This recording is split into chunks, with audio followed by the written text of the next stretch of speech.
Olá pessoal, tudo bem? Aqui professor Cleiton Peixer mais uma vez com vocês, dando continuidade aí à nossa segunda fase, né? Curso preparatório para a segunda fase da OAB em matéria penal, né? Sem muita delonga, nós na aula passada vimos uma peça chamada Relaxamento da prisão em flagrante, né?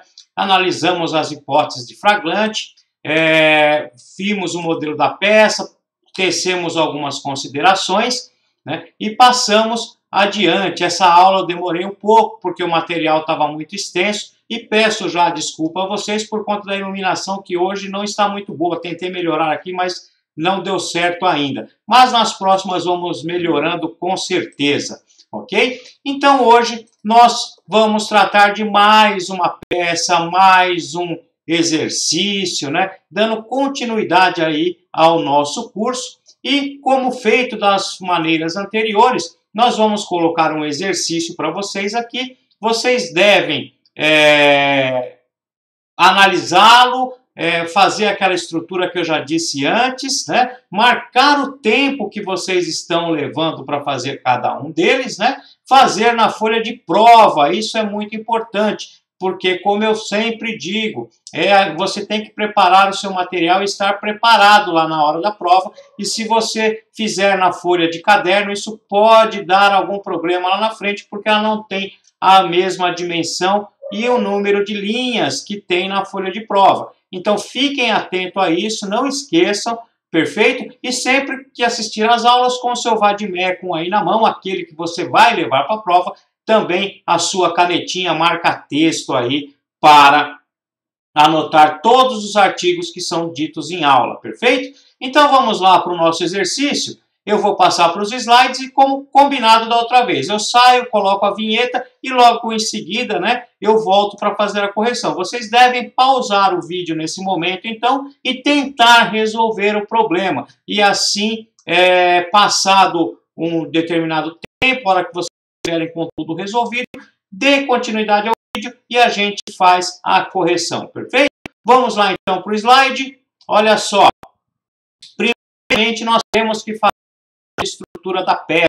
Eu sempre digo isso, nunca é tarde para relembrar. Você deve, assim que chegar na prova, né, lá no momento que você pegar o seu caderno de prova na mão, antes mesmo de ler o problema, não se atente, não fique preocupado, não fique nervoso em descobrir qual que é o problema, o que você vai encarar ali, porque não é esse o momento, né? Você precisa primeiro se estruturar, se organizar, e isso não é perda de tempo, como eu digo sempre a vocês. Então você faz essa estrutura com os 5 pontos que você vai ter que colocar na sua peça, e aí você vai ver que essas coisas vão ficando mais fáceis. Então lá a nossa estrutura, nós vamos colocar lá o endereçamento, né, é o primeiro ponto, e depois nós vamos fazer o preâmbulo. O preâmbulo é quem está entrando com qual medida e com fundamento em qual artigo, né? Então isso você já deve deixar lá na sua primeira folha de rascunho. Seguindo, nós temos dos fatos, né, que você deve resumir os fatos e passamos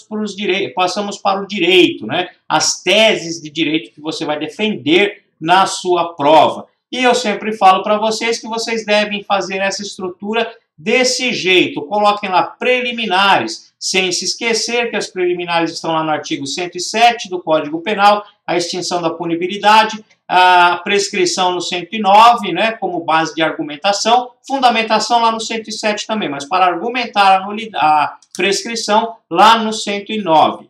Tá? E o 564 do CPP trata das nulidades. Isso de uma maneira ampla, geral, para que você não se perca no momento de estar realizando a prova. Depois disso, você vai fazer uma TIC, verificar se existe materialidade, autoria, tipicidade, ilicitude e culpabilidade, mas isso vocês já têm no caderno, porque nós já falamos tudo isso e você está com tudo isso anotado aí. Eu falei para vocês também que a tese de mérito geralmente está lá no começo do Código Penal, né? Erro de tipo, erro de proibição, crime impossível e etc.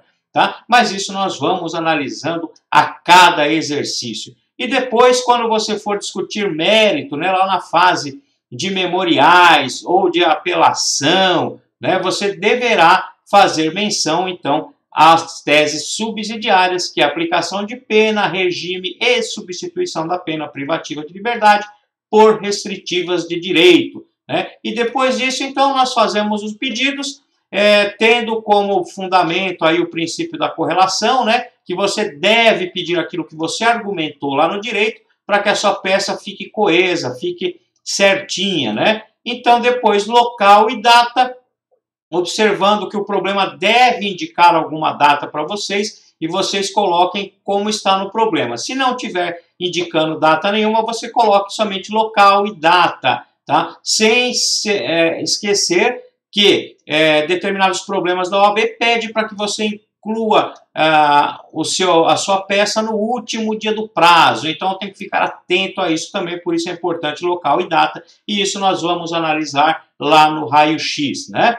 E depois OAB 3 pontinhos, né? Advogado, OAB 3 pontinhos, e aí você tem essa estrutura de peça antes mesmo de ler o problema. É a sua primeira folha de rascunho. Você tem que fazer essa estrutura e deixar ela guardada lá para o momento oportuno. Perfeito? Então, feitas essas considerações iniciais que eu faço sempre no início das aulas, e isso é cansativo? Não, isso é para fixar, doutores, isso é para vocês formarem uma memória fotográfica dessa estrutura, porque é isso que vocês vão encontrar lá no dia da prova, perfeito? Então, seguindo em frente, o nosso exercício de hoje está aqui, ó. Olha só, vamos ler juntos e depois eu dou aquele tempo para a resolução.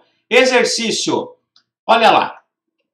Foi instaurado contra Mariano, brasileiro, solteiro, nascido em 23 de 1 de 1960, em Prado, no Ceará, comerciante residente na rua Monsenhor Andrade, número 12, Itaim, São Paulo, SP, inquérito policial a fim de apurar a prática do delito de fabricação de moeda falsa. Intimado a comparecer à delegacia, Mariano, acompanhado de advogado, confessou o crime, inclusive indicando o local onde falsificava as moedas. Perfeito? Alegou, porém, que não havia colocado em circulação. As testemunhas foram ouvidas e declararam que não sofreram qualquer ameaça da parte do indiciado. O delegado relatou o inquérito e requisitou a decretação da prisão preventiva de Mariano, fundamentando o pedido na garantia da instrução criminal.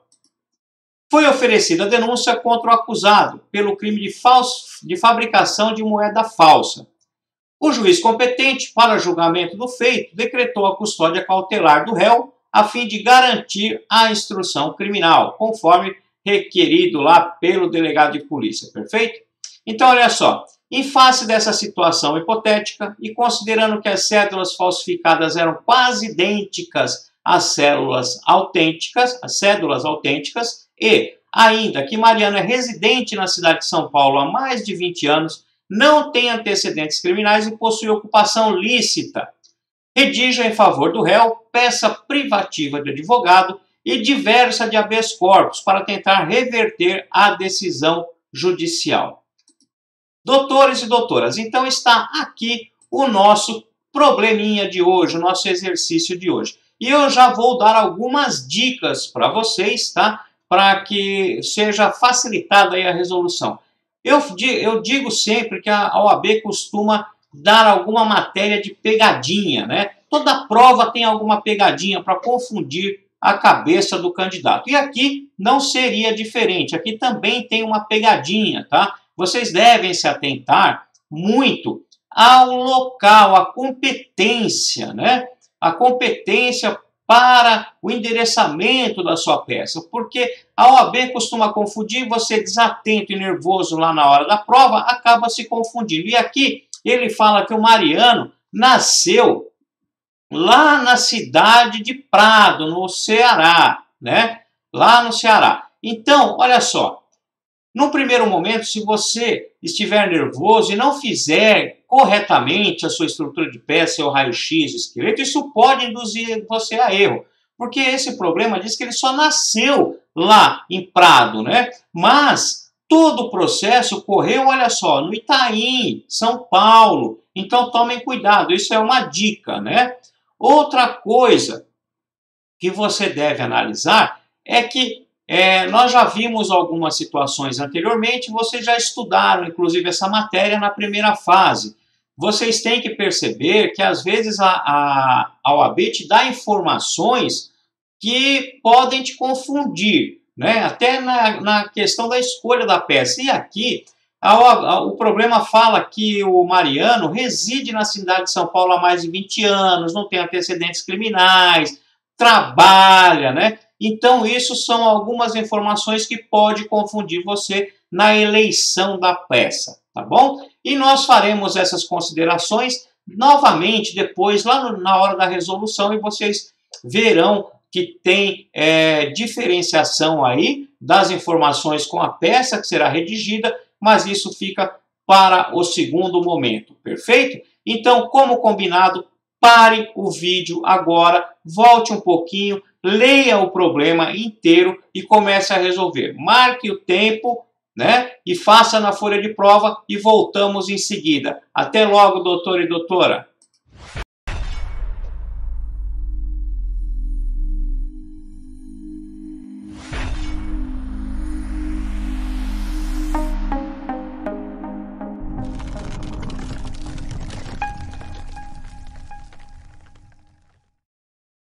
Olá, pessoal, estamos de volta aqui no nosso canal, dando seguimento à nossa aula, né? Tenho certeza que vocês já conseguiram resolver todo o problema aí do Mariano e que, com certeza, ele já está livre, né? Já está solto, posto em liberdade pela peça que você, doutor e doutora, fizeram aí, tiveram êxito em tirar o Mariano da cadeia, perfeito?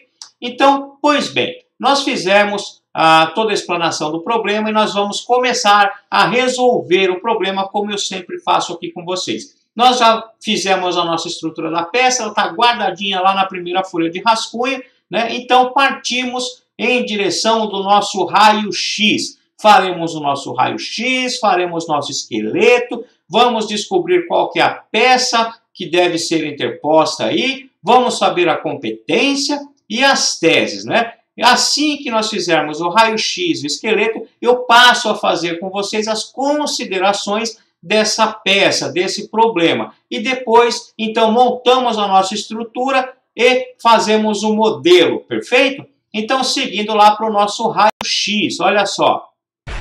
Nosso raio-x desse problema do... Opa, desculpem, só um minutinho aqui que a gente já volta. Entrou a vinheta aí no lugar errado.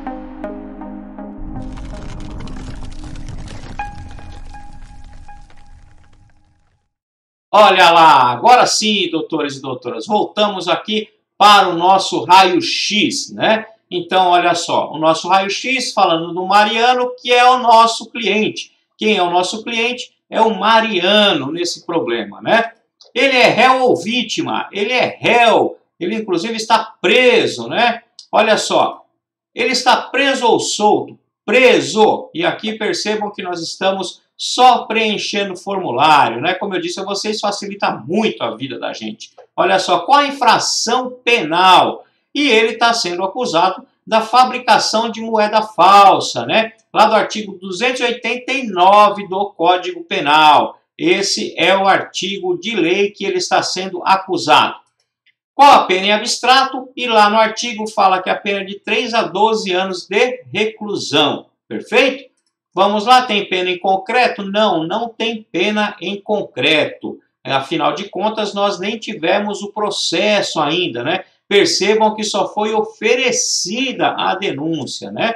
Então, vamos lá, seguindo o nosso raio-x, rito processual. O nosso rito processual aqui é o ordinário, porque não é nenhum especial, né? E a pena é superior a 4 anos, perfeito? E isso vocês têm no caderno também e com certeza não vão errar. A ação penal é pública incondicionada e isso bastava você dar uma analisada no artigo do crime, alguns artigos posteriores ou lá no final do capítulo, né, para ver se não tem alguma indicação que essa ação poderia ser intentada mediante representação ou mediante queixa. E como você já fez a sua anotação aí no vadimeco, você sabe quais são as ações que dependem de representação e aquelas que são ações penais privadas, que você deve propor a queixa-crime. Não é o nosso caso aqui, a nossa ação é pública incondicionada, perfeito? Seguindo, então, datas e referências. E aqui nós não temos nada relevante, né? A OAB não trouxe nenhuma data relevante nesse problema. Então, feito o nosso raio-x, nós já temos as informações técnicas e básicas que precisamos e extraímos essas informações lá do nosso problema, né? Organizamos a nossa prova, né? E agora vamos passar então para a análise do momento processual e descobrir qual é a peça adequada. Então vamos lá, esqueleto. Nós temos a rigor 4 momentos processuais. É assim que o meu amigo Jonathan Soavão costuma brincar com a gente na sala de aula, né? A rigor temos 4 momentos processuais, né? Que são eles 1, 2, 3 e o 4, e nesse sentido que você deve fazer a sua peça, a sua linha do tempo lá na prova, né? O momento 1 é antes do recebimento da denúncia ou queixa, né? O momento 2 é após o recebimento da denúncia ou queixa, mas antes da sentença, né? E o momento 3, esse momento 2, momento de mérito, né, doutores? Aquele momento de apresentar as defesas. Momento 3 é passado a sentença, mas antes do trânsito em julgado. E aí estaremos no momento de recursos, né? E passado o trânsito em julgado, então teremos 2 caminhos a seguir: o caminho da execução penal, né? Ou o caminho da revisão criminal. E aqui, por certo, nós estamos no momento 1. Por quê? Porque o problema diz que foi oferecida a denúncia, né? Não foi nem recebida a denúncia. E eu falo para vocês que no momento 1 nós temos algumas peças relevantes, né? Lá no momento 1, então, nós temos que tratar da liberdade do nosso cliente. Lá é o momento de discutir liberdade se você estiver atuando pelo réu. É isso que geralmente a OAB cobra. Ou atuando pela vítima, aquele caso que nós já passamos também, queixa-crime, representação e etc. Né? Mas aqui nós estamos atuando pelo réu, estamos no momento 1. Então tratamos aqui de liberdade. Né? E falei para vocês que existem algumas possibilidades de pedidos de liberdade nesse momento 1. E eu trago a vocês algum deles, como já falamos antes, né? Que seria o relaxamento da prisão em flagrante, a revogação da prisão preventiva ou temporária, né? E o pedido de liberdade provisória. Sem esquecer que ainda temos o habeas corpus, né? Que ele pode ser intentado aí no momento 1, no momento 2, no momento 3, no momento 4, independente de qual momento processual, o habeas corpus caberia em qualquer um deles. Entretanto, a OAB não tem pedido essa peça, né? Ela sempre traz um problema falando, olha, tome a medida cabível diferente de habeas corpus, né? Então, a gente se limita um pouco, nós vamos fazer habeas corpus também, nós vamos entender como que é essa peça, mas, a princípio, nesse momento 1, eu oriento a vocês que se atentem mais a esses pedidos de relaxamento da prisão em flagrante, revogação da prisão preventiva ou temporária e o pedido de liberdade provisória.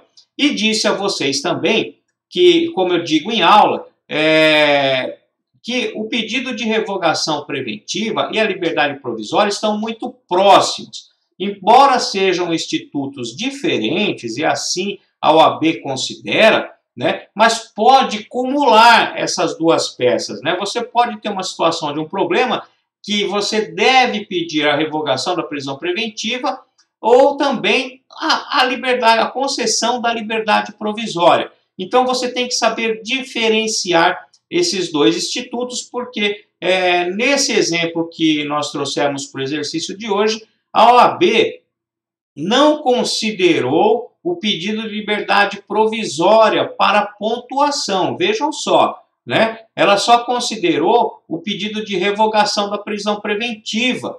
Perfeito? Então vejam bem, nessa época não era o exame unificado ainda. Esse o exame unificado, se você errar a peça, já era. Então, eu acredito que a OAB não faria dessa forma. Ela poderia acumular os dois pedidos aí justamente para não anular a sua prova, né? Porque aqui, quando foi proposto esse problema, a OAB corrigiu a peça, né? Só que ela não pontuou para aqueles que indicaram o pedido de liberdade provisória, mas sim para aqueles que apontaram como sendo a correta a revogação da prisão preventiva. Perfeito? Então, essas são algumas considerações. Você deve saber os dois institutos e hoje nós vamos tratar desse assunto. Olha lá. Então, como eu disse a vocês, momento 1 pelo réu é o que nós estamos e temos a possibilidade, então, de fazer o relaxamento da prisão em flagrante, a revogação da prisão preventiva ou temporária e a liberdade provisória, perfeito? E aqui não é caso de relaxamento da prisão em flagrante porque não trouxe o problema para nós nenhuma informação de que essa prisão tivesse sido ilegal, né? Ele não foi pego em flagrante, ao contrário, ele se apresentou espontaneamente na delegacia acompanhado de advogado, né? Então, aqui não seria o caso de relaxamento da prisão em flagrante. Então, aqui nós já eliminamos uma das possibilidades. Então, nós temos o pedido de revogação da prisão preventiva, né? Porque aqui se decretou a prisão preventiva, né? E não temporária. O problema é claro nesse sentido e você deve se atentar às informações que contém no problema, né? E temos também o pedido de liberdade provisória, né, como possibilidade. Entretanto, nós vamos eleger a nossa peça de hoje como sendo um pedido de revogação da prisão preventiva. Perfeito? E como eu disse a vocês, por isso que a OAB coloca algumas informações que pode te confundir, né? Como ela colocou nesse problema, lá que o Mariano mora há mais de 20 anos na cidade de São Paulo, tem ocupação lícita, é primário, né? Então, isso poderia confundir o aluno e fazer pedido aí de liberdade provisória. Entretanto, nós veremos a seguir que não é o caso. Olha só, vamos seguindo em frente aí com o nosso esqueleto. Já fizemos o raio-x, já descobrimos qual que é a nossa peça, nós vamos fazer uma revogação da prisão preventiva e agora temos que seguir para descobrir a competência. Vamos lá? Com relação à competência, nós visualizamos aqui no problema que nem processo sequer teve, né? E que a primeira medida que foi tomada foi o juiz acatar a representação do delegado, né, e decretar a prisão preventiva. Então, aqui nós trataremos com certeza em primeira instância com o juiz de direito, perfeito? Então, passamos aí a segunda e a especial, que é a terceira instância, e elegemos então para o nosso problema a primeira instância, falaremos com o juiz. Agora nós precisamos saber qual é o órgão adequado, para quem que nós vamos direcionar a nossa petição, né? E aqui eu trago para vocês alguns órgãos que você deve verificar antes para saber se é o caso de se encaminhar a sua petição para a vara criminal, que deve ser tida sempre como a última hipótese, porque tendo vara especializada, para essa que você deve direcionar a sua petição. E nós falamos em júri. Nós tratamos aqui de crimes dolosos contra a vida? Não. Então não é o caso de júri. É o caso de GCRIM, Juizado Especial Criminal? Também não, né, doutores? Porque a pena do crime é de 3 a 12 anos. Então foge aí da competência do Juizado Especial Criminal. Estamos diante de uma vara criminal federal, de uma vara das execuções ou de uma vara criminal? Percebam que aqui você já tem uma eliminada, que é a vara das execuções, né? Porque não temos condenação ainda. Então temos uma dúvida aqui entre qual direcionamento que nós vamos dar. Nós vamos falar com a vara criminal federal ou com a vara criminal comum? E aí eu tenho um adendo a fazer para vocês. O crime de falsificação de moeda falsa, a vítima é o Estado, em primeiro lugar, né? Então está lá nos crimes praticados contra a ordem pública lá, né? Então é o caso aqui, por indicação do próprio problema, que diz que as notas eram quase perfeitas, né? Muito próximas das verdadeiras. Então nós temos aqui a competência da Justiça Federal, perfeito? Agora, se tivesse no problema dizendo que seria grotesca a falsificação, que aquela falsificação não teria a força de ser colocada no mercado aí, ser confundida com uma nota original, ou, por exemplo, se tivesse falsificado uma nota de R$3 que não existe, aí poderia configurar, então, o crime de estelionato, perfeito? E aí sim seria da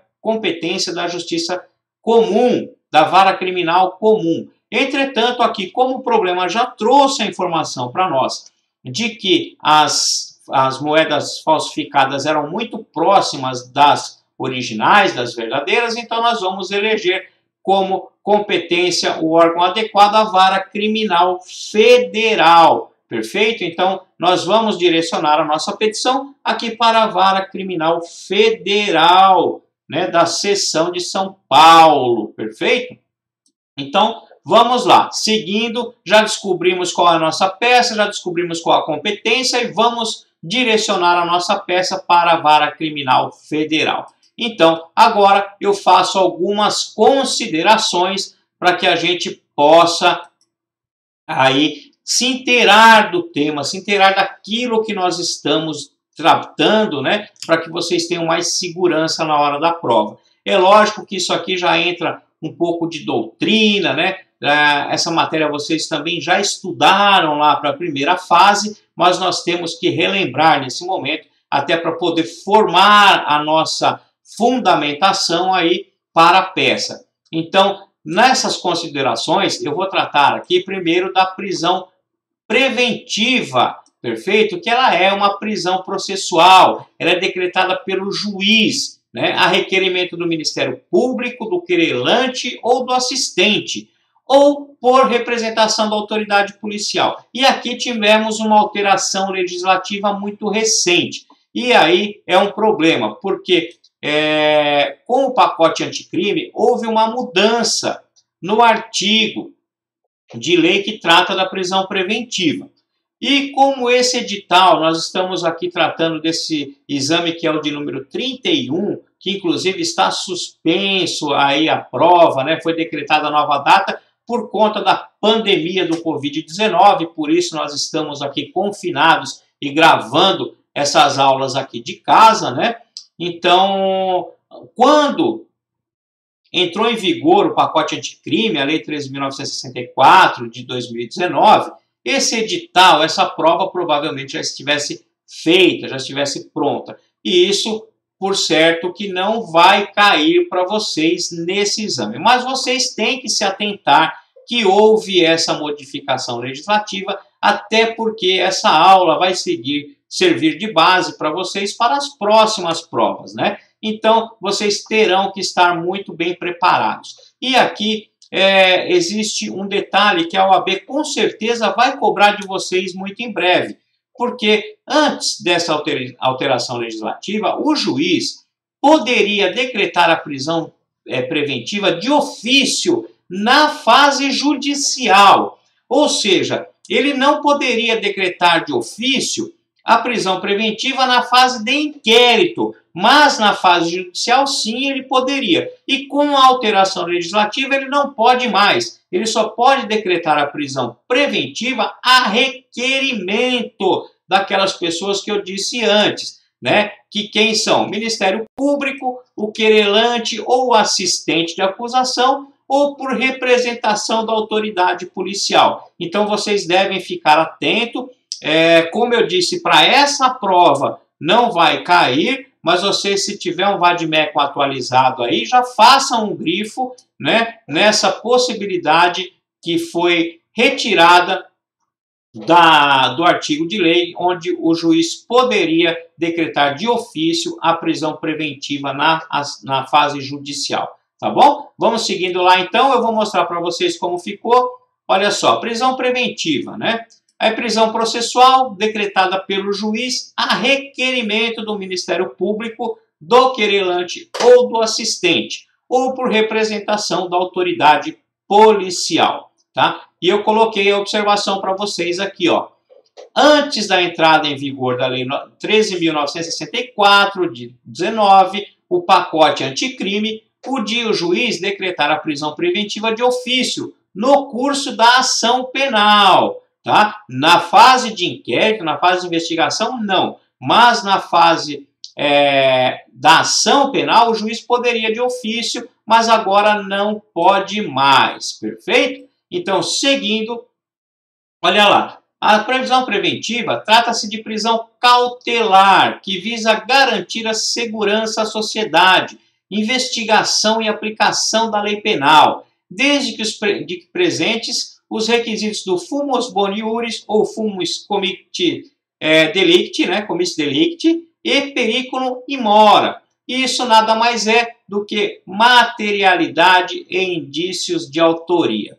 Sempre que houver materialidade, o crime existiu, indícios mínimos de que aquele cidadão foi quem cometeu o crime, né? Então teremos materialidade e indícios de autoria, será plenamente possível a decretação da prisão preventiva, perfeito? Seguindo, olha lá, importante salientar que a regra é a liberdade, tá? Sendo a prisão medida extrema, que deve ser decretada pelo juiz de forma fundamentada. Doutores e doutoras, o que prevalece é o estado de inocência, né? O princípio da presunção de inocência. Entretanto, muitas vezes na prática a gente vê esse princípio sendo interpretado a contrário senso, né? Vários juízes interpretam que todo réu é culpado até que se prove a inocência, quando na verdade a regra é a liberdade. Todo mundo é inocente até que se prove o contrário, né? E aqui você não pode fazer antecipação de pena, né? Você não pode subjugar o réu, você não pode já condená-lo antes de um processo de apuração de provas, né? Então, é muito complicado você discutir esse ponto de prisão preventiva, porque muitos juízes aplicam realmente a prisão preventiva como antecipação da pena, antecipação da sentença, e isso é repugnante, você precisa combater, perfeito? Então vamos lá. Como eu disse, é importante salientar que a regra é a liberdade, sendo a prisão medida extrema, que deve ser decretada pelo juiz de forma fundamentada. Isso está na lei e tem, inclusive, mudança legislativa também no pacote anticrime, nós vamos ver a seguir. Olha só, o artigo 5º, inciso 61 da Constituição Federal, né, fala assim, ó, ninguém será preso senão em flagrante delito ou por ordem escrita e fundamentada da autoridade judiciária competente, salvo nos casos de transgressão militar ou crime propriamente de militar definidos em lei, tá? Então, o que vigora aqui é que a regra é a liberdade, ok? Olha lá, seguindo, momento da decretação da prisão preventiva. Em qual momento se pode decretar a prisão preventiva? Está lá no artigo 310, inciso 1 do CPP, conversão do flagrante em preventiva.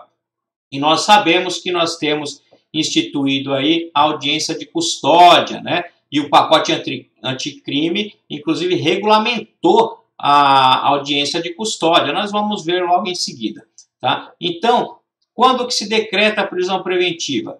Quando o réu é preso em flagrante, ele tem que ser apresentado em 24 horas para a autoridade judiciária, né? Lá na audiência de custódia.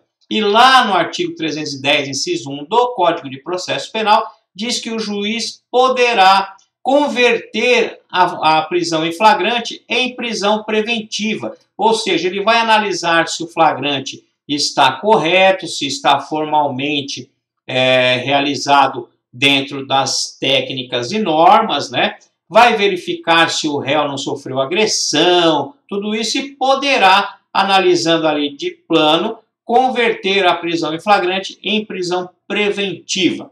tá? Seguindo lá, na fase investigatória ou judicial, decretada pelo juiz a requerimento do Ministério Público, do querelante ou do assistente, ou por representação da autoridade. E isso está lá no artigo 311. Doutores e doutoras, anotem todos os artigos que eu falo aqui em aula. Marquem lá no seu vadimeco que você pode precisar deles, tá? Então tá lá a conversão da prisão do flagrante em preventiva do 310 ou a requerimento lá do 311. E seguindo, quando o acusado injustificadamente deixar de cumprir medidas cautelares anteriormente impostas. Está lá no artigo 282, parágrafo 4º do CPP. Ou seja, quando o acusado injustificadamente deixar de cumprir medidas cautelares anteriormente impostas. E aqui pode a OAB querer colocar alguma confusão na cabeça de vocês, tá? E como nós estaremos muito atentos, isso não vai ocorrer. O que acontece? Por certo, doutores, que tem que ter uma medida cautelar anteriormente decretada, porque aí justifica a prisão preventiva por descumprimento daquela cautelar, né? Então, percebam, a OAB pode jogar isso com vocês, né? Então, está lá no artigo 282, parágrafo 4º. Se descumprida a medida cautelar anteriormente imposta. Então, grifem esse artigo, é importante, fiquem atentos a ele, tá? Vamos lá, seguindo. O juiz pode substituir a medida cautelar, cumular com outra ou decretar a prisão preventiva. Percebam, o juiz pode decretar a prisão preventiva em caso de descumprimento da medida cautelar anteriormente imposta. Mas, para decretar a prisão preventiva, isso tem que ser analisado como último caso, última ratio, porque, como eu disse a vocês, a regra é a liberdade. Então, ele pode substituir aquela medida cautelar anteriormente imposta por outra medida cautelar, ele pode cumular mais medidas cautelares, tá? E só realmente decretar a prisão em caso de última e extrema necessidade. Tá? Lembre-se que a regra é a liberdade. Então, se cair uma problemática dessa na prova de vocês, vocês têm que argumentar que a prisão não é plausível naquele momento, porque existem outras medidas cautelares que podem ser impostas diferente da prisão e sempre enfatizar que a regra é a liberdade, ok? Seguindo, vamos lá. Motivos autorizadores de cunho social, tá? Então, nós temos aqui motivos autorizadores da prisão preventiva, né? Por que o juiz pode decretar a prisão preventiva? E temos, então, garantia da ordem pública, garantia da ordem econômica, aplicação da lei penal ou garantir a instrução processual, tá? Então, são esses 4 elementos que você deve analisar quando discutir prisão preventiva, para a garantia da ordem pública, para a garantia da ordem econômica, para a conveniência da instrução criminal ou para a aplicação, garantia da aplicação da lei penal. Então, seguindo aqui, nós temos alguns de cunho social e alguns de cunho processual, tá? Vamos lá para o slide que eu vou mostrar para vocês, olha só. Garantia da ordem pública, de cunho social, né? Olha lá, garantia da ordem pública. E visa garantir a paz e a tranquilidade social, diz respeito à periculosidade do acusado, que solto poderá continuar cometendo crime, tá? E aqui, doutores e doutoras, não se pode confundir a garantia da ordem pública com o clamor social, né? Com aquela sensação que a sociedade tem que ter de vingança do réu, né? Aqueles casos que saem na mídia, que são muito falados, causa clamor social, causa insegurança na sociedade, mas isso tem que ser analisado friamente para que esse clamor social não represente uma antecipação de pena, como eu disse a vocês, tá? Então fiquem atentos, porque não é todo crime que você vai ter essa condição. E não colocando em risco a paz, a tranquilidade social, não deve ser decretada a prisão preventiva, e sim só em casos extremamente graves, né? Então vamos lá, seguindo. Olha lá, como eu disse a vocês, o clamor social não é motivo idôneo para a decretação da prisão preventiva, pois não trata-se de impunidade, mas sim de real necessidade de manter a custódia em caso extremo, se não cabível outra medida cautelar diversa da prisão. Perfeito? Então, é isso aí, ó, garantia da ordem pública e analisar o clamor social que não pode ser motivo idôneo para a decretação. Tá? No mesmo sentido, é necessária a fundamentação idônea para a decretação da prisão preventiva, não bastando a fundamentação genérica da gravidade do delito. Isso está lá no artigo 315 do CPP. Ou seja, doutores e doutoras, o juiz não pode decretar a prisão preventiva do réu que praticou um roubo, porque o roubo é grave. Ele não pode decretar a prisão preventiva porque o réu estava armado, tá? Porque essas condições já estão colocadas lá no tipo penal quando o legislador combinou a pena em abstrato. Todo mundo sabe que roubo é grave, né? Por isso que ele tem uma pena alta, perfeito? Então, vejam bem, vocês têm que analisar aqui fundamentação idônea. O juiz tem que falar assim, ó, eu vou decretar prisão preventiva porque além de o roubo ser um crime extremamente grave, o réu estava armado, ameaçou a testemunha, né? Falou que ia queimar arquivo, né? Ia em busca dessa testemunha, se caso ela revelasse alguma informação. Então, o juiz tem que fundamentar de forma precisa para decretar a prisão preventiva nesse caso, perfeito? Vamos lá, seguindo. Garantia de ordem econômica. E temos lá, ó, garantia da ordem econômica. Visa impedir que o agente continue praticando delitos econômicos e financeiros. Trata-se de crimes específicos, como os praticados em detrimento do consumidor, faltou um espaço ali, né? Adulteração de combustível, sonegação fiscal, entre outros. Então, vejam só, aqui o réu pode estar causando prejuízo, fraudes ao sistema financeiro, né? Pode ser um hacker que invade contas, pode estar sonegando de sobremaneiras impostos, né? E essa atitude leva o juiz a falar, não, eu tenho que manter esse réu encarcerado, porque senão ele vai continuar delinquindo e o prejuízo vai ser muito maior. Mas como eu disse a vocês, sempre com fundamentação, não basta eles indicar que o crime é grave ou que está tendo prejuízo sem demonstrar qual que é, perfeito?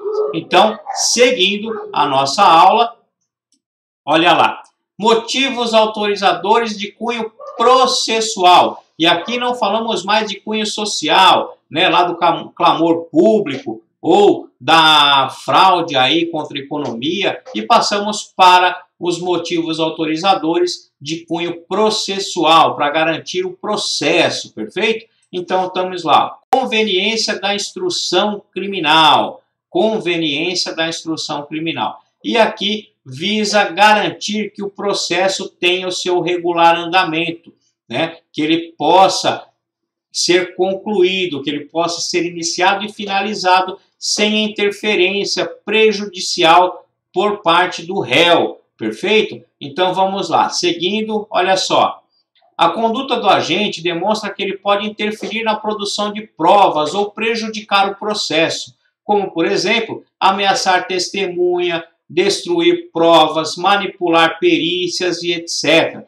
Esgotada a produção de provas, a prisão preventiva, por esse motivo, se torna ilegal. Veja bem, doutores, se o réu está lá ameaçando testemunha, está tendo a possibilidade de oferecer dinheiro para o perito, né? Está manipulando, destruindo documentos, alguma coisa desse sentido, o juiz vai decretar, por certo, a prisão preventiva, tá? Porque ele está atrapalhando a instrução probatória e isso pode beneficiá-lo até por conta de uma prova destruída, alguma coisa assim, ele se beneficiar disso. Então, o juiz decreta a prisão preventiva. Entretanto, terminada a fase probatória, já foram produzidas todas as provas, ouvidas todas as testemunhas, o réu já foi interrogado, já tem perícia nos autos, né? Não tem mais nenhum conjunto de provas a ser acrescentado àqueles já produzidos, a prisão preventiva decretada somente por essa razão, ela se torna ilegal. E ela sendo ilegal, nós temos uma outra medida processual que veremos na data de hoje ainda, tá? Mas tenham na mente de vocês que a garantia a conveniência da instrução criminal se dá pelo fato de o réu poder estar destruindo provas, ameaçando testemunhas, tentando subornar peritos e assim por diante, perfeito? Então, seguindo lá, falamos de garantia de conveniência da instrução criminal e vamos falar agora da garantia da aplicação da lei penal, tá? Aplicação da lei penal. E assim, ó, aqui se visa garantir que o réu não empreenderá fuga, impedindo o judiciário de fazer valer a execução da sentença, tá? Aqui, doutores e doutoras, garantia da aplicação da lei penal. O juiz percebe que aquele réu começou a dilapidar o seu patrimônio. Vendeu casa, vendeu carro, tirou passaporte, né? Já está dando indícios que pretende se evadir. O processo está quase chegando ao fim, ele já fez 2 viagens para o exterior anteriormente, tem alguns negócios fora, então dá a entender que, se ele for condenado, ele pode evadir-se. E assim, aquela sentença condenatória contra ele vai deixar de ser aplicada por conta dessa fuga. Então, o juiz pode sim decretar a prisão preventiva para garantir que a lei penal seja aplicada. Perfeito? Seguindo, então, vamos lá. Descumprimento de obrigações por força de outras medidas cautelares. Essa eu já falei para vocês, né? Mas vamos repassar. Tem que ter uma medida cautelar anteriormente imposta, né? E tá lá, ó, de acordo com o artigo 312, parágrafo 1º do Código de Processo Penal, a prisão preventiva também poderá ser decretada em caso de descumprimento de qualquer das obrigações impostas por força de outras medidas cautelares. Está lá no artigo 282, parágrafo 4º do CPP. Perfeito? Então, deixem esses artigos anotados aí no seu vadimério. Olha lá. Observação. O parágrafo 1º foi instituído pela Lei 13.964 de 2019, pacote anticrime. Tá? Antes da promulgação da lei, essa era a redação do parágrafo único. Ou seja, essa redação, anteriormente, se você vai analisar aí o seu vadimécum, ele não está atualizado, essa redação vai estar no parágrafo único. Tá? E com o pacote anticrime foi instituído também o parágrafo 2º, então passou essa redação para o parágrafo 1º. Isso eu estou falando para vocês porque a gente está sempre atento às modificações legislativas, né? E você deve ir anotando aí no seu material de prova. Com certeza, como eu falei para vocês, pacote anticrime para esse exame 31 provavelmente não caia nada, porque a prova já estava pronta quando a lei foi promulgada. Perfeito? Seguindo aí, olha só. A prisão preventiva, nesse caso, só deve ser decretada se não for possível outra medida cautelar, em substituição ou cumulativa, mediante decisão devidamente fundamentada. Isso foi o que eu acabei de dizer para vocês um pouco anteriormente, né? Que o juiz deve entender sempre a prisão como uma última ratio e que você deve pleitear em favor do seu cliente a substituição da medida cautelar ou acumulação por outra, mas sempre visando a liberdade do cliente. Perfeito? Então, vamos seguindo. Condições de admissibilidade do artigo 313 do Código de Processo Penal, tá? Condições de admissibilidade, e está lá assim, ó, será admitida a prisão preventiva devidamente fundamentada nos seguintes casos, tá? nos crimes dolosos punidos com pena privativa de liberdade superior a 4 anos. Tá? Pena nos crimes dolosos punidos com pena privativa de liberdade máxima superior a 4 anos. Não cabe em crimes culposos e em contravenções penais. Tá? Doutores, o artigo é muito claro e taxativo aqui. Nos crimes dolosos, punidos com pena privativa de liberdade máxima superior a 4 anos. Então, nos crimes culposos e nas contravenções penais, não cabe prisão preventiva. Perfeito? Seguindo. Observação. Tem fundamento a limitação de crime punido com pena privativa de liberdade até 4 anos, por conta da substituição e do regime aberto. Percebam, se você tem uma limitação dos 4 anos, né, que só pode ser decretada a prisão preventiva com penas, nos crimes dolosos, com pena máxima superior a 4 anos, por certo que os apenados com menos de 4 anos não pode ser decretada preventiva pelo seguinte: você teria a possibilidade de substituição da pena privativa de liberdade pela restritiva de direitos, né? E teria também a possibilidade de regime aberto. Então não teria por que você decretar uma prisão preventiva do réu nessas situações de um crime com pena menor de 4 anos, porque mesmo que ele seja condenado, ele não ficaria no regime fechado, porque ele teria a possibilidade de cumprir a pena privativa de liberdade em regime aberto ou até ter a pena substituída por restritiva de direitos. Por isso, é fundamentado dessa maneira. Então, a justificativa é essa. Nos crimes apenados com menos de 4 anos, né, você teria a possibilidade de regime aberto, substituição, não iria para a cadeia. Então, não merece o réu ficar preso preventivamente por um crime que, inevitavelmente, ele vai ser colocado num regime menos rigoroso, né, quando da condenação. Perfeito? Seguindo, então, exemplos de crimes que não comportam prisão preventiva. Estão lá, ó, furto simples, do 155, apropriação indébita, do 168, receptação simples, do 180, descaminho, e aí ficou um espaço a mais, descaminho, do 334, entre outros, né? Mas esses daí você já pode deixar anotado no seu vadimécum, perfeito? Seguindo, então, olha lá, concurso material, soma-se as penas.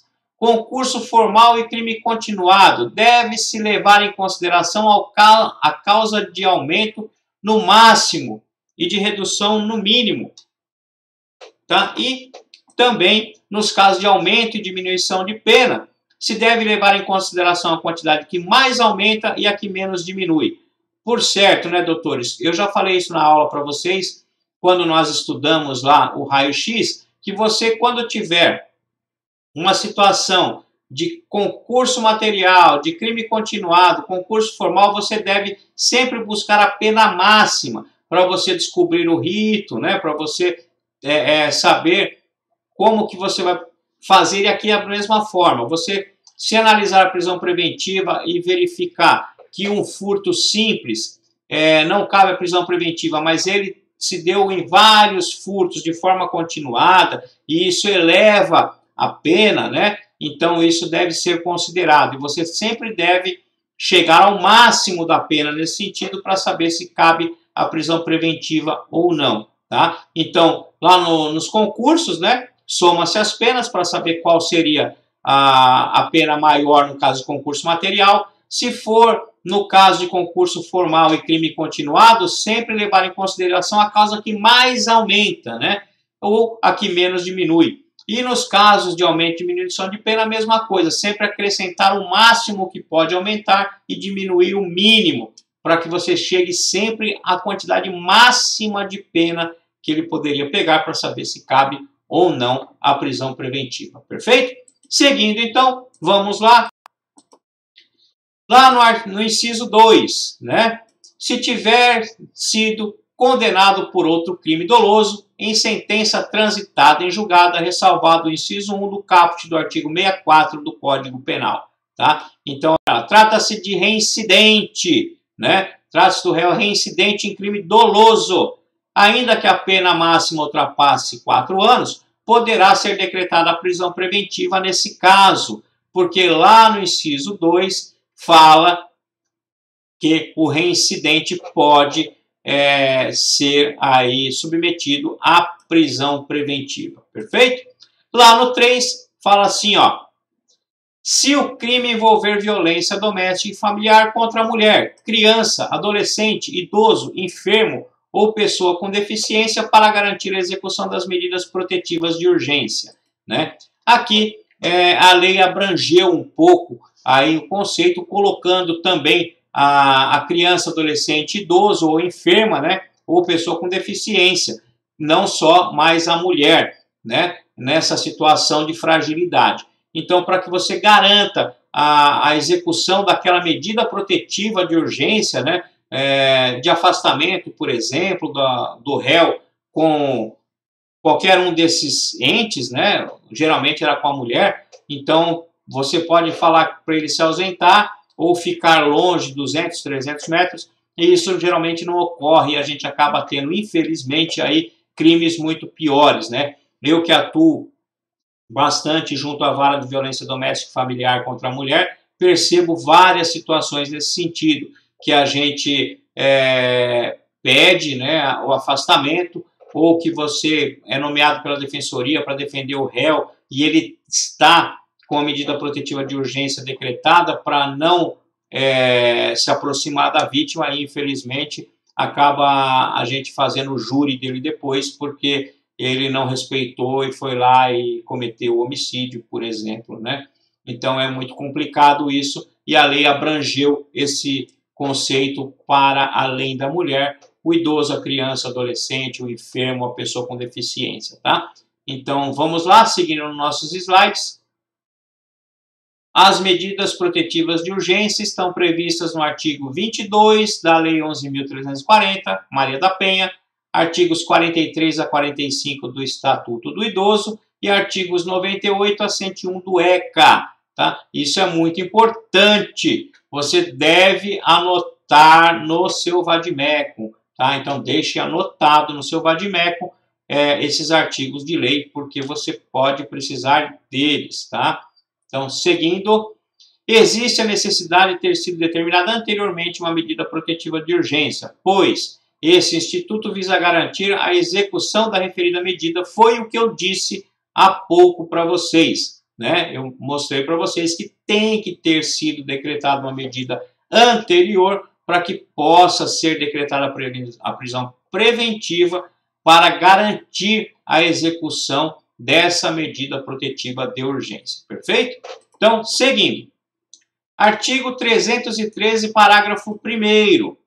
Também será admitida a prisão preventiva quando houver dúvida sobre a identidade civil da pessoa ou quando esta não oferecer elementos suficientes para esclarecê-la, devendo o preso ser colocado imediatamente em liberdade após a identificação, salvo se outra hipótese recomendar a manutenção da medida. Aqui, então, o parágrafo 1º do artigo 313 fala que é possível a prisão preventiva para identificação do réu em caso de dúvida sobre a sua identidade civil, né? Naqueles casos de uso de documento falso e etc. Né? Então, uma vez que descoberta a identidade civil daquele cidadão e não tiver outro motivo para que seja decretada a prisão preventiva, então ele deve ser colocado em liberdade sob pena de essa prisão preventiva se transformar em uma prisão preventiva ilegal, né? Sob pena de constrangimento ilegal, e isso daria aí abertura e a possibilidade para que você ingressasse também com um habeas corpus, tá? Mas isso veremos ainda adiante. Então, seguindo os nossos slides, olha lá. Observação: realizada a identidade, deve ser revogada a prisão preventiva sob pena de constrangimento ilegal. Parágrafo 2º fala assim: não será admitida a decretação de prisão preventiva com a finalidade de antecipação de cumprimento de pena ou como decorrência imediata de investigação criminal ou da apresentação ou recebimento de denúncia. Perfeito? Então, isso foi o que eu já falei para vocês, né? É um tanto quanto repugnante. Aí a gente deve tentar a todo custo afastar a prisão preventiva com antecipação de pena, né? Aqueles casos em que o réu é merecedor da prisão preventiva, mas o juiz mesmo assim mantém o réu custodiado, dando a entender que já vai condenar mesmo, e esse período que ele está cumprindo de pena cautelarmente será abatido da pena de qualquer maneira, então o juiz segura o réu preso, e isso é antecipação de pena plenamente justificável para se recorrer da decisão. Perfeito? Então, seguindo, vamos lá. Artigo 314 do CPP. A prisão preventiva em nenhum caso será decretada se o juiz verificar pelas provas constantes dos autos ter o agente praticado o fato nas condições previstas nos incisos 1, 2 e 3 do caput do artigo 23 do Código Penal, são as excludentes de ilicitude. Então, aqui, se o juiz perceber já de plano que o réu agiu sobre uma causa excludente de ilicitude, deverá já conceder a revogação aí da prisão preventiva. Não deverá decretá-la, né? Não deverá decretar a prisão preventiva, tá? E aqui os estados que comportam isso, né? As excludentes de ilicitude, só para lembrar: estado de necessidade, legítima defesa, estrito cumprimento do dever legal e exercício regular de direito. E aqui eu chamo a atenção para vocês que, na minha modesta opinião, na minha singela opinião, esse conceito deve ser estendido, deve ser analisado também as causas excludentes de culpabilidade e não só as causas excludentes de ilicitude, tá? Então, acredito eu que quando você estiver diante de uma causa excludente de culpabilidade, o juiz também deve levar em consideração e não decretar a prisão preventiva. Perfeito? Seguindo, então, vamos lá. Artigo 316. O juiz poderá, de ofício ou a pedido das partes, revogar a prisão preventiva se, no decorrer da investigação ou do processo, verificar a falta de motivo para que ela subsista, bem como novamente decretá-la, sem se sobrevierem razões que a justifiquem. Essa é a redação dada pelo pacote de crime também, que está vigente, tá? E o parágrafo único é o mais importante, tá? Mas vamos lá, vamos por partes. Primeiro, diz que o juiz poderá, de ofício ou ao pedido das partes, revogar a prisão preventiva se no decorrer da investigação ou do processo verificar a falta de motivo para que ela subsista. Ou seja, desaparecer o motivo que decretou a prisão preventiva, ela deve ser revogada, né? E se depois aparecerem outros motivos, ele pode decretar novamente, né? De ofício, tá? Então, sempre que sumir o requisito lá que decretou a prisão preventiva, ela deve ser revogada. Renovada essa situação, o juiz pode decretá-la novamente, perfeito? Mas a alteração maior aqui, que veio com o pacote anticrime, né, está lá no parágrafo único, que é esse aqui, ó. Decretada a prisão preventiva, deverá o órgão emissor da decisão revisar a necessidade de sua manutenção a cada 90 dias, mediante decisão fundamentada de ofício, sob pena de tornar a prisão ilegal. Ou seja, aqui a lei trouxe uma incumbência maior para o magistrado, falando assim: Excelência, você deverá analisar os motivos da prisão preventiva a cada 90 dias. Tá? E fundamentar a manutenção da prisão preventiva. Ou seja, a cada 90 dias você, magistrado, vai ter que analisar se ainda estão presentes os requisitos da prisão preventiva, aqueles que motivaram a sua decisão de decretá-la. Tá? Então, a cada 90 dias ele deve fazer isso. Se não o fizer, essa prisão se torna ilegal, né? Ele deverá fazer isso de ofício. Tá? E agora, imaginem vocês com a quantidade de processos que existe aí em cada vara criminal, né? Se não vai ocorrer situações que vão deixar passar mais de 90 dias para analisar essa situação de prisão preventiva. E imaginem vocês se a OAB, né, não vai cobrar isso nos problemas, dizendo aí que passados 96 dias não foi analisado pelo magistrado, né, ou ele renovou a prisão preventiva sem fundamento, alguma coisa assim. Isso é muito importante. Para esse exame não, porque não vai cair no 31, por conta aí da data da promulgação da lei e da prova. Mas para os próximos, com certeza, vocês devem ficar muito atentos, tá? E essas são as modificações que mais caem em prova, né? A OAB adora pegar vocês nas atualidades, né?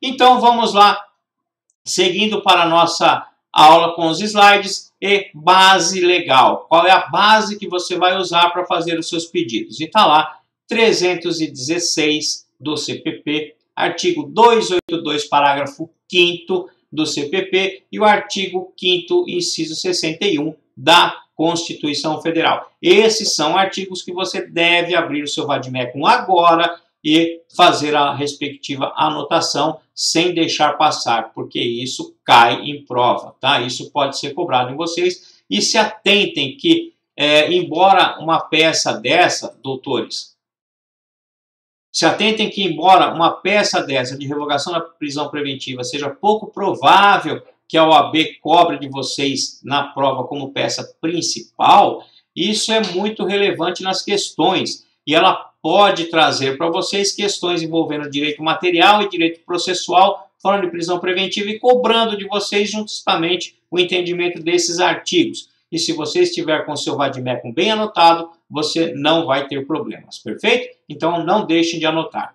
Seguindo lá, vamos em frente. Argumentação no direito. O que você vai argumentar no direito para tirar o seu cliente da cadeia, né? Então, está lá, ausência dos motivos que motivaram a decretação da prisão preventiva do 312. Então, você vai argumentar que aqueles motivos não existem, ou não existem mais, né? Ou foram superados aí, como, por exemplo, para a garantia da conveniência da instrução criminal, né? O seu cliente foi preso preventivamente com base na conveniência da instrução criminal. Passada a instrução criminal, não há mais esse motivo, né? Então você vai argumentar isso para o juiz, não existe um motivo para a segregação corporal, né? E ainda sem esquecer, como eu disse a vocês, das possibilidades do artigo 319, que são as medidas cautelares diversas da prisão, perfeito? Seguindo então, vamos lá. Subsidiárias, tá? Aplicação de medidas cautelares diversas da prisão do 319 e 320 e a possibilidade de prisão domiciliar 307 e 318, tá? Então, como eu disse a vocês, olha só, vocês aqui têm a base legal, né, para fazer o seu pedido e você tem a argumentação principal, aquela de mérito, né, que não estão presentes mais os requisitos que autorizaram aquela prisão do artigo 312. E como tese subsidiária, você vai falar assim, ainda que Vossa Excelência entenda que existe algum motivo, a prisão corporal é a última ratio. Então, Excelência, aplique medida cautelar diversa da prisão e você vai indicar, então, o artigo 319 do Código de Processo Penal. Perfeito? Seguindo, então, vamos lá. Pedido.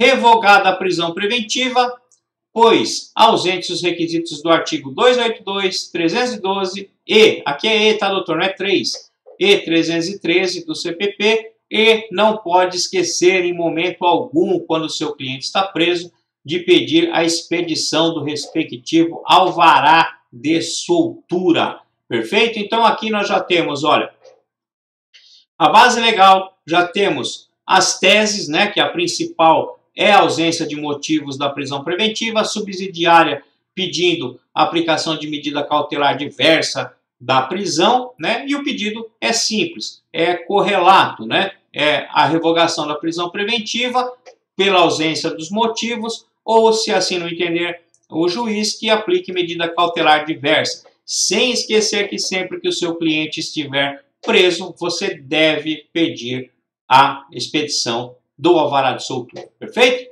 Então, vamos lá agora resolver o nosso exercício, né? Vamos resolver o nosso exercício e voltar lá para a nossa estrutura, né? Aquela que nós fizemos lá na primeira folha de rascunho, né? Lá na primeira folha de rascunho, começamos a prova, nem lemos o problema, mas já fizemos a nossa estrutura de peça, ela já está lá prontinha e agora chegou o momento de a gente preencher esse formulário, né? Como eu digo a vocês, se vocês fizerem esse passo a passo da estrutura de peça, raio-x, esqueleto, né? E fazer com tranquilidade, vocês vão ganhar muito tempo. E no final de toda essa análise, você só vai preencher o formulário, que é aquele que você já deixou pronto lá na primeira folha de rascunho. Então, seguindo, vamos lá para o nosso endereçamento.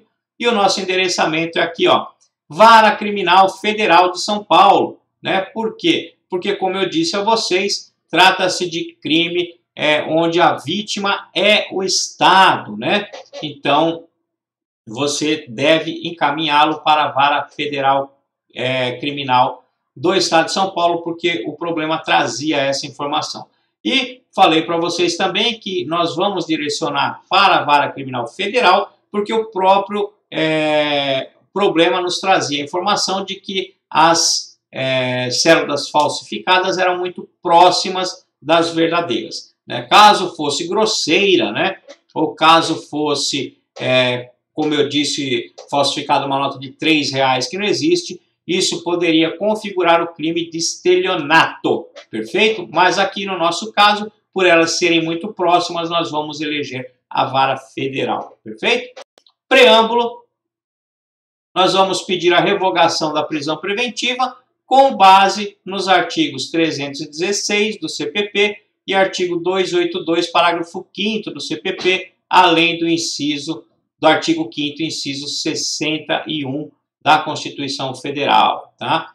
Então, e aqui eu chamo a atenção novamente para vocês para dizer que sempre que envolver a liberdade do seu cliente, tá?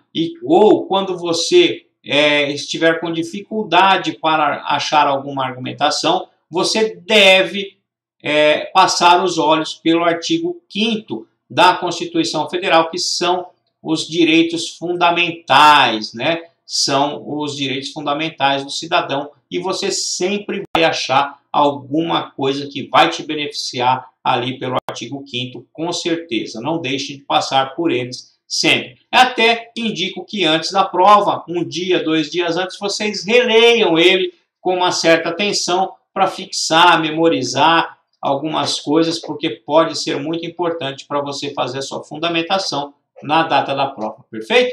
Seguindo, então, vamos lá dos fatos. E eu falo para vocês resumirem os fatos. E eu sempre digo em aula que vocês devem usar o problema a seu favor. Não deve copiar todo o problema, porque você fica sem argumentação para fazer no direito e, além disso, você ocupa muito espaço. Então, dá uma resumida nos fatos, coloque os pontos principais e as informações mais relevantes você deixa para usar como argumentação lá na fase do direito, perfeito? Então, seguindo, olha lá, do direito, então aqui é o momento de a gente discutir as teses, né? Aquilo que você vai falar e vai justificar para fazer o pedido do seu cliente de liberdade, aí, porque ele está preso. E aí, preliminares não tem, como eu disse a vocês, aqui não falou que ele cometeu esse crime acobertado por alguma causa excludente de ilicitude, que se assim fosse com base em determinação legal, né, está lá no artigo que o juiz deverá conceder não deverá, né, decretar a prisão preventiva se verificar que o réu estava cobertado por uma causa excludente de ilicitude. E aqui não temos nenhum motivo desse, então essa preliminar a gente passa, analisa aqui na nossa estrutura e fala que não tem. Mas no mérito você vai lá verificar materialidade, autoria, tipicidade, ilicitude e culpabilidade.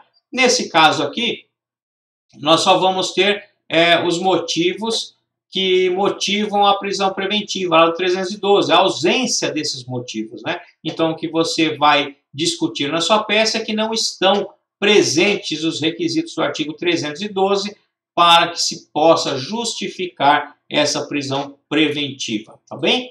E como tese subsidiária, como eu disse a vocês antes, nós vamos falar das medidas cautelares diversas da prisão. Estão lá no artigo 319, 320 e da possibilidade de prisão domiciliar que deverá ser analisada, tá? Com o rol taxativo que tem lá no artigo 317 e 318. Mas aí a OAB teria que trazer uma situação dessa no problema para você poder argumentar. E depois disso nós temos o pedido, que nada mais é do que aquilo que você argumentou na fase do direito, que é a revogação da prisão preventiva, pois ausentes os requisitos, que nem eu fiz no slide anterior, né, com a expedição de alvará de soltura. Perfeito? Então vamos ver, olha só, local e data, isso não pode esquecer, né? Assinatura do advogado, OAB 3 pontinhos, tá?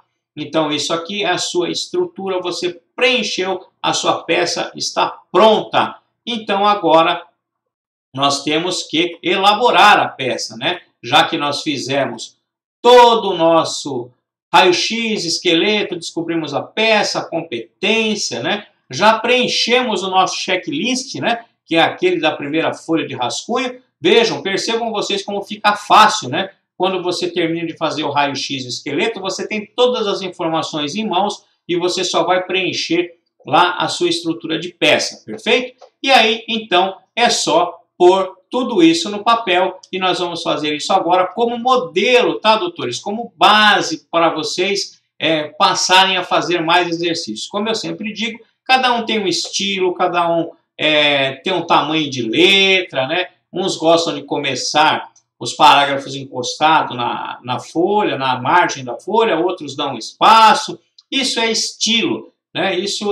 O importante é que você faça a estrutura da sua peça do jeito que eu indiquei e faça ela coesa, faça ela com inteligência aí dentro desses parâmetros, porque o examinador, quando for corrigir a sua prova, vai ver que está tudo encaixado, né? Que você fez o endereçamento correto, que você indicou o artigo de lei que você está ingressando aí com a medida pertinente, que você descreveu os fatos para ele se situar, saber do que ele está julgando ali, né? Argumentou e pediu, tá? Esses são os requisitos que você deve fazer aí, e se você fizer dessa maneira vai dar certo, pode ter certeza.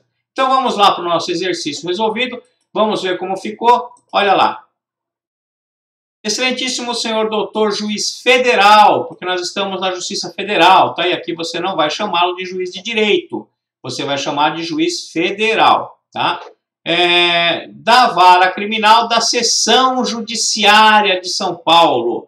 Da Seção Judiciária de São Paulo. Acho que aqui até comeu um pouquinho no slide, mas você deve indicar aqui Seção Judiciária, porque a Justiça Federal não é dividida, ela é dividida dessa forma, né? Então você coloca aí da Seção Judiciária de São Paulo, tá? E vamos lá.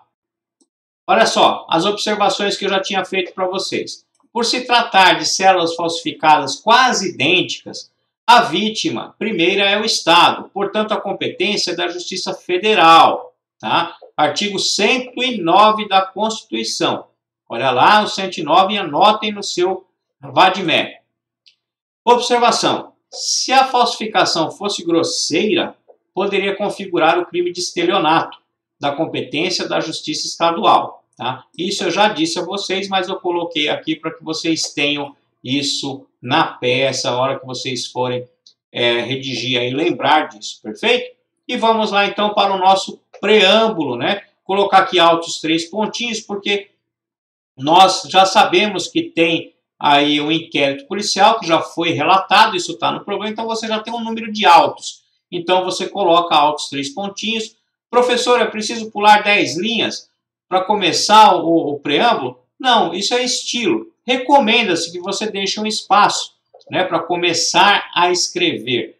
Né? Isso, nos processos físicos, se usava esse espaço para que o juiz desse o despacho inicial, né, dele. E hoje, com os processos eletrônicos, acaba até não tendo a necessidade de deixar todo esse espaço, mas faz parte da estética da petição, né? Faz parte do modo correto como você deve peticionar. Então, você deixa esse espaço.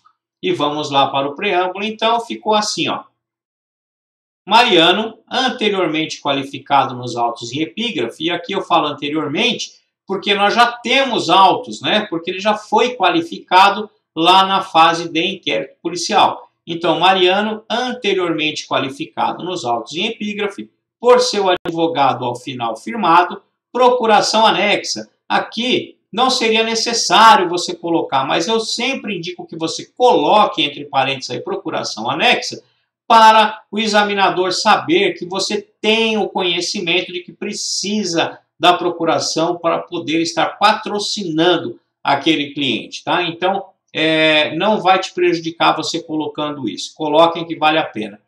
Vem, respeitosamente a presença de Vossa Excelência, requerer a revogação da prisão preventiva com fundamento nos artigos 316 e 282, parágrafo 5º, ambos do Código de Processo Penal e artigo 5º, inciso 61 da Constituição Federal, pelos motivos de fato e de direito a seguir expostos. Percebam, você já está fazendo a sua estrutura de peça e aqui você já fez o seu endereçamento e já fez o seu preâmbulo. Vamos seguir então para os fatos. Olha lá. Dos fatos. Foi instaurado em face do requerente inquérito policial para apuração do delito de fabricação de moeda falsa, sendo certo que o mesmo, intimado a comparecer à delegacia, o fez acompanhado de advogado, onde confessou o crime, inclusive indicando onde falsificava as moedas.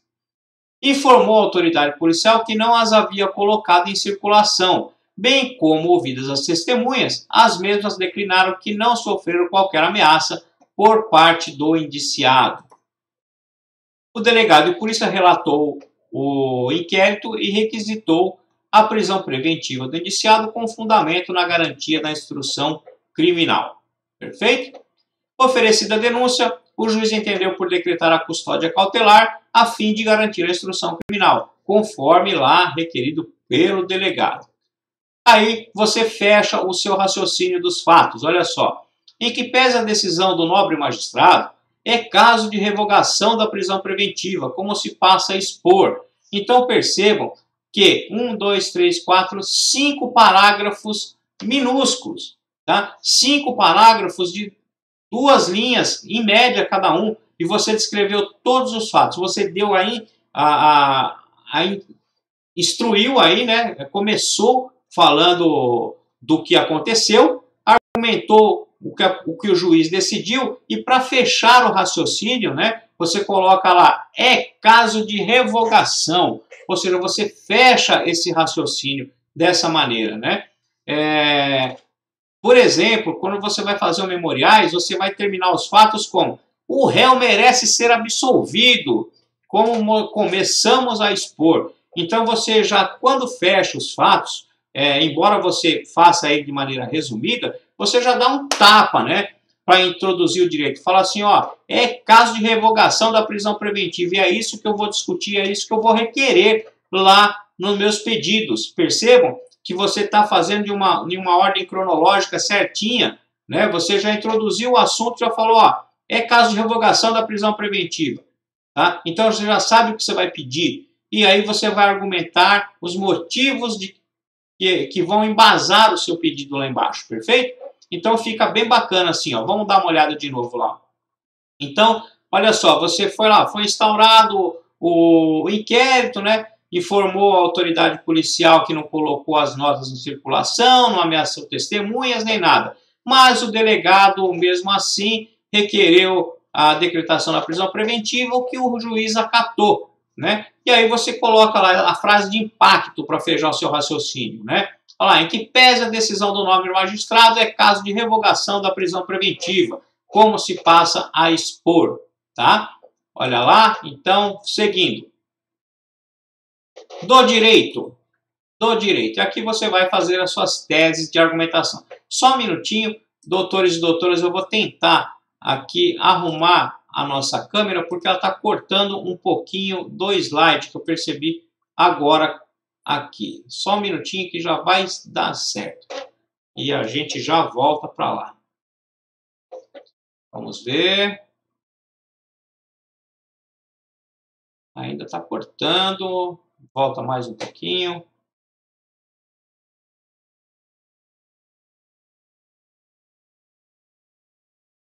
Opa, agora melhorou, né? Melhorou? Melhorou. Então, vamos lá. Vamos voltar um pouquinho aqui. Eu quero mostrar para vocês novamente como ficou dos fatos. Dos fatos. Dá para ver melhor agora? Ah, agora ficou melhor, né? Olha lá. Foi instaurado em face do requerente o inquérito policial para apuração do delito de fabricação de moeda falsa, né? Sendo certo que o mesmo intimado a comparecer à delegacia o fez acompanhado de advogado, onde confessou o crime, inclusive indicando onde falsificava as moedas. Aí sim, agora ficou melhor para a gente conseguir visualizar aí, né? Informou a autoridade policial que não as havia colocado em circulação, bem como ouvidas as testemunhas, as mesmas declinaram que não sofreram qualquer ameaça por parte do indiciado. O delegado de polícia relatou o inquérito e requisitou a prisão preventiva do indiciado com fundamento na garantia da instrução criminal. Oferecida a denúncia, o juiz entendeu por decretar a custódia cautelar a fim de garantir a instrução criminal, ou seja, acatou lá o pedido do delegado. E agora é a hora de você se manifestar nos autos e você já vai chegar aqui com os dois pés no peito do juiz, né? Falando assim, ó, em que pese a decisão do nobre magistrado, é caso de revogação da prisão preventiva. Como se passa a expor? Ou seja, você está afirmando aqui que é caso da revogação da prisão preventiva. Isso dá impacto e é dessa maneira que você deve fazer, perfeito? Seguindo então lá para o direito, olha lá, do direito, e começamos assim, ó. Primeiramente é importante salientar que a prisão cautelar só deve ser decretada como medida extrema, na impossibilidade de aplicação de medidas cautelares diversas da segregação corporal, devendo ser observado ainda o princípio da presunção de inocência, de acordo com o descrito na Carta Magna, em seu artigo 5º, artigo 57. Percebam, olha só, você já está falando de Constituição Federal, de direito fundamental, de liberdade, né? De presunção de inocência. Tá? E se existem algumas medidas cautelares diversas da prisão, isso deve ser aplicado, não é porque o crime é grave ou alguma coisa nesse sentido que já deve ser de imediato aplicada a prisão preventiva, sem esquecer lá da antecipação de pena. Tá? Então você já começa argumentando desse jeito, fazendo seu embasamento lá no direito fundamental, lá no artigo 5º da Constituição Federal, perfeito? Deixa anotado lá no artigo 5º também esse inciso. Vamos lá, seguindo. O indiciado está sendo acusado da prática de crime de fabricação de moeda falsa, descrito no artigo 289 do Código Penal. Tá? Ocorre que no presente caso estão ausentes todos os motivos que dão ensejo à prisão preventiva, nos termos do artigo 312 do Código de Processo Penal. Se não, vejamos, olha só, como nossa tese principal é que não estão presentes os requisitos do artigo 312, é dessa maneira que nós vamos fazer a nossa fundamentação. E lá no 312 fala das possibilidades, das formas, né, e dos requisitos para que se possa ser decretada a prisão preventiva, né? Garantia da ordem pública, da ordem econômica, conveniência da instrução criminal e aplicação da lei penal. Então, esses 4 motivos é o que você vai discutir aqui em direito na sua peça. Vamos lá ver como ficou. O requerente, embora tenha confessado a prática delituosa, informou que não colocou em circulação as moedas falsificadas, o que demonstra que não há perigo de reincidência. Consequentemente, não coloca em risco a garantia da ordem pública ou da ordem econômica. Percebam, ele estava fabricando as notas falsas, mas ele não colocou em circulação, né? Então a ordem pública não está sendo afetada, né? Ele está demonstrando que ele não vai reincidir, porque ele já não colocou anteriormente em circulação. E isso também não afeta a ordem econômica, não está burlando aí o Estado, não está prejudicando o Estado, inserindo nota falsa no mercado, né? Então está aí a sua argumentação do primeiro item e do segundo item, ordem econômica e ordem pública, perfeito? Seguindo então, no que tange à instrução criminal, o requerente confessou a prática delituosa, ou seja, ele já confessou, ainda indicou o local que realizava a falsificação, colaborando com a instrução probatória, além da informação das testemunhas que não foram ameaçadas, portanto, não coloca em risco a conveniência da instrução criminal. Percebam que ele já confessou o crime, né? Ele já falou que estava falsificando, mostrou onde que estava, né? As testemunhas, já na fase de inquérito policial, falaram que não foram ameaçadas. Então, independente de ter que se comprovar isso lá em juízo, né? As provas feitas no inquérito policial têm que ser corroboradas, né? Ratificadas lá em juízo. Aqui já dá muito indício de que ele não tem a intenção de prejudicar a instrução criminal. Afinal de contas, ele já até confessou.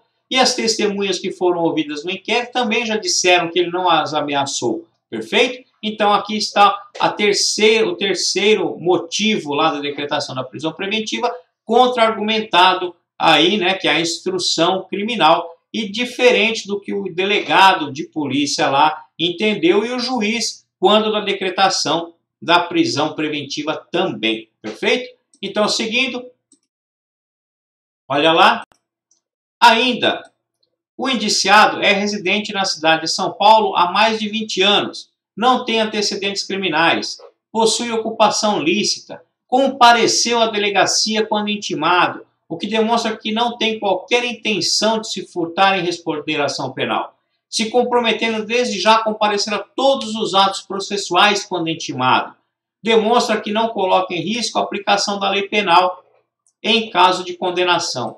Ou seja, caso ele seja condenado, ele não vai se furtar de cumprir a pena, porque ele já mora há mais de 20 anos na mesma localidade, não tem antecedentes criminais que possam dar motivo para que ele queira fugir ou dar a entender que ele já é um criminoso contumaz, né?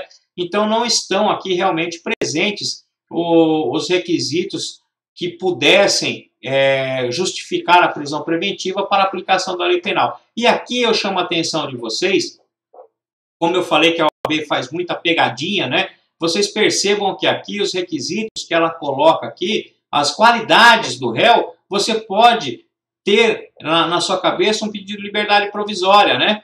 Porque ele tem ocupação lícita, endereço fixo, né? É primário, mas a OAB, nesse caso, não aceitou o pedido de liberdade provisória. Até a argumentação acaba sendo a mesma, mas nessa questão, nesse problema simulado que eu fiz aqui, a OAB entendeu que era só caso de revogação da prisão preventiva, entretanto, corrigiu a prova de quem fez liberdade provisória e realmente pontuou, mas perdeu o ponto quando se falou aí em liberdade provisória e não em revogação da prisão preventiva. Então, fiquem atentos a isso, atentos ao problema, né? Porque aqui demonstra claramente que não tem requisitos para a prisão preventiva, perfeito? Então vamos seguindo, olha lá. Como se pode concluir, excelência? Não estão presentes os requisitos do artigo 312 do Código de Processo Penal, que substanciou a decretação da prisão preventiva, devendo, portanto, ser imediatamente revogada de forma plena. E aqui, por que eu coloquei de forma plena? Porque a forma plena, ou seja, revogada a prisão preventiva de forma plena, é sem qualquer imposição. Ele não representa nenhum risco, tá? Para a sociedade, né? Para a ordem econômica, responder o processo, ou está respondendo regularmente, né, sem problema nenhum, e ainda tem uma residência fixa, isso não vai, mora na mesma residência há 20 anos e tudo, então não teria por que falar em não aplicação da lei penal. Então você requer aqui a revogação da prisão preventiva de forma plena, sem qualquer outra imposição, porque essa é a sua tese de mérito. Essa é aquela que você busca com a maior certeza, né? Aquela que você busca em primeiro lugar. Então essa é a sua tese de mérito, a revogação da prisão preventiva de forma plena. E aí você vai passar para as teses subsidiárias, que é aquela que você já fez lá na sua estrutura de peça, que já está lá na sua primeira folha do rascunho, porque nós já fizemos isso. E qual que é a tese subsidiária? Caso Vossa Excelência não entenda pela revogação da prisão preventiva de forma plena, ou seja, que deixe o meu cliente responder em liberdade sem qualquer imposição, que Vossa Excelência conceda, então, uma medida cautelar diferente da segregação corporal. Perfeito? Então, vamos ver como ficou. Por fim, caso não seja o entendimento de Vossa Excelência, em revogar o decreto de prisão preventiva de forma plena, tendo em consideração o princípio da presunção de inocência, o indiciado é merecedor de aplicação de medida cautelar diversa da segregação corporal, nos termos do artigo 319 do Código de Processo Penal. Percebam como ficou uma argumentação boa, né?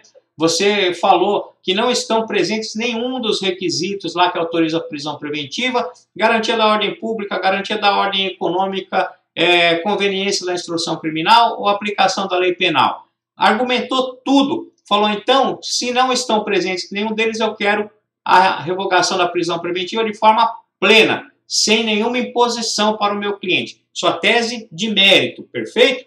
Aí você vai para a sua tese subsidiária e nela fala assim, se Vossa Excelência ainda entender que é caso de alguma imposição, né, que ela se dê de forma diferente da segregação corporal, porque o artigo 319 me traz um rol de medidas que pode ser decretada diferente da prisão. Tendo em vista que a prisão é a última ratio, né, que ela deve ser interpretada como medida extrema, nada mais justo do que Vossa Excelência aplicar uma medida cautelar diversa da prisão para o meu cliente, nos termos que foi argumentado. Perfeito? Então, seguindo, vamos lá. E aí nós passamos para o pedido. E se você argumentou que deve ser revogada a prisão preventiva, qual é o seu pedido? Só pode ser o da revogação, né? Então, por todo exposto, uma vez que não estão presentes os requisitos que autorizam a prisão preventiva, comprometendo-se o indiciado a comparecer a todos os atos processuais, quando intimado, requer. Doutores, isso é exemplo, tá? Tem pessoas que fazem num parágrafo só. Eu costumo dividir por tópicos, eu acho que fica mais didático, fica mais fácil a compreensão para o examinador. E vamos lá então? Sempre aqui nos pedidos, doutores, aquilo do que você quer mais para o que você quer menos, né? Então, aqui o que nós queremos? Nós queremos a revogação da prisão preventiva de forma plena, né? E depois nós temos as subsidiárias, né? Então, nós já vamos fazer aqui o nosso pedido dessa forma. Vamos pedir para revogar a prisão preventiva. E depois, se for o caso de não revogação de forma plena, que conceda medida cautelar diversa. Vamos ver como ficou lá. Olha só. A revogação da prisão preventiva, a fim de que possa responder a eventual processo em liberdade. Tá? Então, esse é o nosso primeiro pedido. Segundo, a expedição do respectivo alvará de soltura, ou seja, me conceda a liberdade, né, de forma plena, revoga essa prisão preventiva porque não estão presentes os requisitos e expeça o respectivo alvará de soltura. Toda vez que o seu cliente estiver preso, você deve pedir a expedição de alvará. Perfeito? Seguindo, então, subsidiariamente, que foi como nós fizemos na nossa argumentação, aplicação de medida cautelar diversa da prisão, nos termos do artigo 319 do Código de Processo Penal. Perfeito? E seguindo, Vista dos autos ao Ministério Público, porque ele sempre vai mandar mesmo, então você aqui já demonstra que você sabe que vai para o MP, né, e que ele deve se manifestar, né, então você já deixa aqui consignado na sua petição, e nesses termos pede deferimento, São Paulo, porque o problema está falando São Paulo, né, e a data, como nós não temos, nós só colocamos data. E depois nós colocamos OAB, advogado, né? OAB, 3 pontinhos, perfeito? Então, essa daqui é a nossa peça resolvida de hoje. Nós já fizemos o modelo de peça aí para que vocês tenham como base para treinar e para resolver as peças de vocês. Entretanto, doutores e doutoras, não acabou a aula ainda, tá? Porque ainda temos algumas considerações para fazer, falando ainda de prisão preventiva. E aqui, nós falamos até agora de uma prisão preventiva legal, né? Onde ela foi decretada de forma legal, tá? Então, por isso é o pedido de revogação, tá? Prisão preventiva de forma legal, revogação da prisão preventiva, tá? Mas existem possibilidades, doutores e doutoras, de a prisão preventiva ter sido decretada de forma ilegal, né? Como acontece lá no flagrante. Nós fizemos uma peça de relaxamento de prisão em flagrante, quando o flagrante foi feito, né, de forma ilegal, e você pede então o relaxamento do flagrante. E aqui, quando se fala em prisão preventiva, se ela foi feita, né, se ela foi decretada de forma legal, nós vamos pedir a revogação da prisão preventiva. Entretanto, pode ser decretada a prisão preventiva de forma ilegal. E aí sim você não vai pedir a revogação, você vai pedir o relaxamento, da mesma forma que você faz lá no flagrante, perfeito? Então isso tem que estar gravado na cabeça de vocês. Da mesma forma que o flagrante, se for ilegal, você pede o relaxamento do flagrante. Aqui, se a prisão preventiva for ilegal, você vai pedir o relaxamento da prisão preventiva. Perfeito? Vamos ver como ficou. Olha lá. Se a prisão preventiva for decretada de forma ilegal, deverá ser elaborada a peça relaxamento da prisão preventiva e não revogação, tá, doutores e doutoras? Você deve fazer o relaxamento. Eu estou insistindo aqui para que vocês gravem, tá? Prisão preventiva decretada de forma ilegal, a peça é relaxamento da prisão preventiva, tá? E olha só, a base legal está no artigo 5º da Constituição, no inciso 65. A prisão ilegal será imediatamente relaxada pela autoridade judiciária. E aqui ele fala em prisão ilegal. E aqui você tem que entender que ele fala de prisão em flagrante ou prisão preventiva, qualquer uma, desde que ela seja ilegal. E sendo ilegal, ela será relaxada, tá? Então, se você tiver uma situação dessa, você faça o pedido de relaxamento da prisão preventiva. Mas seguindo, olha lá, tem mais. Possíveis situações de prisão preventiva ilegal. E eu trouxe aqui alguns exemplos para vocês perceberem quando é o caso de fazer o pedido de relaxamento e não de revogação. Olha lá. Decretado em crime que não consta no rol do 313 do CPP.